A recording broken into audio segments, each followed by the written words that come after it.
I think the Bush legacy is twofold and in some ways split screen. If you look at George H.W. Bush as a foreign policy president, he can point to a lot of success.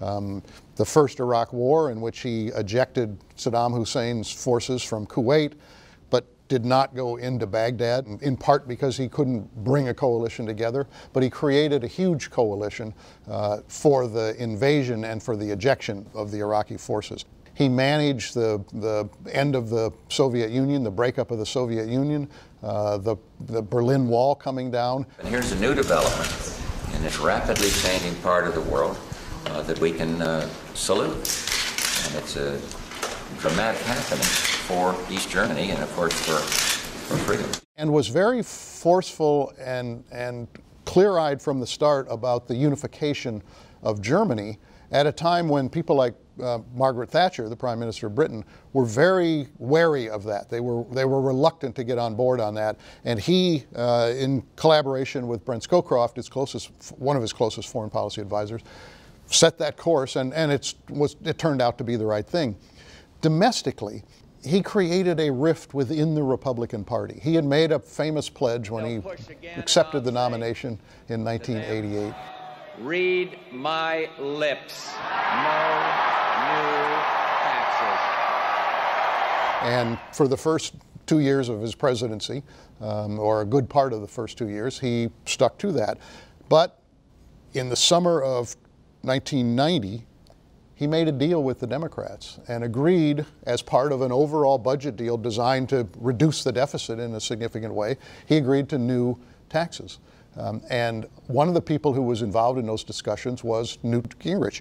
And rather than joining the sort of, not the signing ceremony, but the announcement ceremony at the White House, Gingrich left, went back to the Capitol, and in a sense launched what became the Gingrich Revolution.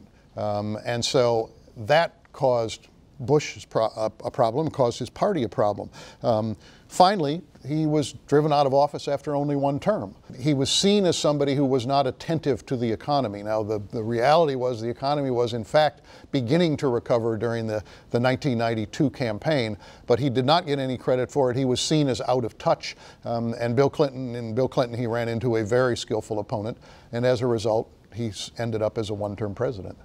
There's a certain amount of nostalgia and goodwill toward President Bush, and has been in the last couple of years.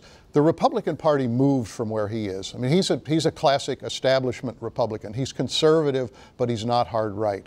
And the Republican Party moved away from kind of the Bush approach to being president, or the Bush approach to being a Republican. And as people have seen a Republican Party that has kind of taken over in ways by the Tea Party, that caused problems in the House through the Freedom Caucus, the kind of hectoring of the former Speaker John Boehner, people look back at President Bush and say, you know, he had the right approach.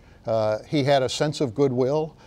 He didn't, for the most part, demonize his opponents, though his 1988 campaign was a tough campaign against Michael Dukakis. But people saw him as a genuine and a decent man, and I think that goodwill carried through to the end. His family was very important to him.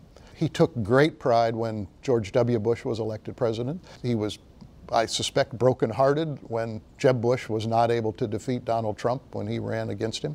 He had a quality about him that was, you know, Dana Carvey, formerly of Saturday Night Live, kind of captured. There's a little bit of a goofy quality, but in an endearing way. All right, good evening, good evening. You know, it's been a while since I talked to you.